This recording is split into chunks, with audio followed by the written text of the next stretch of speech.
Okay, hi, welcome. The 60s. We're going to have a playlist of the 60s. Now, the 60s was the very beginning of my life, born 61, so, you know, this is a real special decade to me. This is the decade I discovered things like West Side Story. Anyway, we'll go from the top.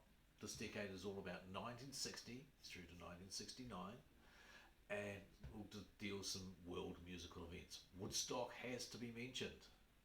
Let me see, check my notes. 18th of August, 15th of August to the 18th of August. Okay, Woodstock in 1969. A major event. They were expecting somewhere between 50 to 100,000 people. They had tickets for 100,000. That was going to be, wow, we did really well. They got 1 million, and it created big problems for them. They scrambled to create more area and that sort of stuff. But yeah, Woodstock in some respects was a bit tricky. We learned a lot, and outdoor concerts have since become much better organised and all that type of stuff. But Woodstock was iconic. Some major performances like Hendrix and stuff like that. So yes, a biggie. 1967, Ampex built the first 16-track recorder. So this is a big one for music. Up until this stage, well, even after that stage, really, because that was just when it was done. Mid 60s, just checking my notes, the normal multi-track system was the 4 tracks. So most of your really cool Stones albums were done on 4 tracks, and lots of the Beatles albums were done on 4 tracks. So you can imagine 16-track being huge. The 1965, the 8-track tape recorder was invented. 1963, Philips. Sorry, I'll try that again. 1963, Philips compact cassette. 30th of November 1963, the Philips compact cassette. Now, compact cassettes lead on to the Walkman, lead on to us being more portable with our music. So it's a good one. Also, it led on to us copying each other's music for free. So Napster wasn't the start of this. Anyway, 1962. I'll get the numbers right for you guitarists. JTM 45 Marshall amplifier, September, born 1962. That was big for guitarists. If anybody's ever worked in a band that's had a Marshall amp for the guitarist, you'll understand what I mean. Great amplifiers. 1969, moon landings, July 20. I can actually remember that taking place.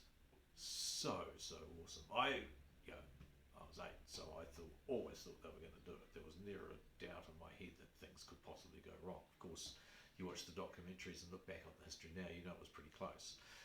Awesome though. 63, Martin Luther King. The speech in August the 28th, I Have a Dream speech, a world changer. 1962, the Cuban Missile Crisis. And of course, I was only 1, but I still knew a lot about that. That seems strange to me, but I was only 1, so there's no way I would have understood what was going on TV. But perhaps they talked for a long time after the crisis happened. That gave the world a big fright. And also in 1961, the Berlin Wall goes up. So when I was born. 1968, 2001, A Space Odyssey, Stanley Kubrick. Sorry, I needed to cough, so I'll try that again. 2nd of April, 1968. I'll try that again. The 2nd of April, 1968, a 2001 Space Odyssey by Stanley Kubrick. Now, if you watch it now, you might think, kind of interesting. But you can see how he thought into the future and saw a lot. Like, for instance, we do have an International Space Station. So, a pretty interesting movie. Okay, sorry, lost my place. 1966, the original Batman movie with Adam West as Batman. Now, Batman was my man. He was my first superhero. I didn't actually get into the Marvel guys until the movies, really. So that's when I adopted Big Boy as my man on the other side. But Batman, I I love all the technology in the cars and all that type of stuff. So Batman was my man, and his first movie was, when did I say it was? 1966, the original Batman movie came out. Okay, 1965, the first Star Trek, The Cage. That was the pilot movie, of course, led on to the Star Trek series, which was huge in my life. I did not see the first series the first time it came around. I saw it the second time it came around. I probably wouldn't have got it very much at the age of 4. But 1965 was when it was released, and it was just, well, we all know about Star Trek, don't we? 1962, the sort of type of movies, Lawrence of Arabia. I can remember going watching that later. So that gives you a flavour of the time. The music of the 60s was pretty awesome.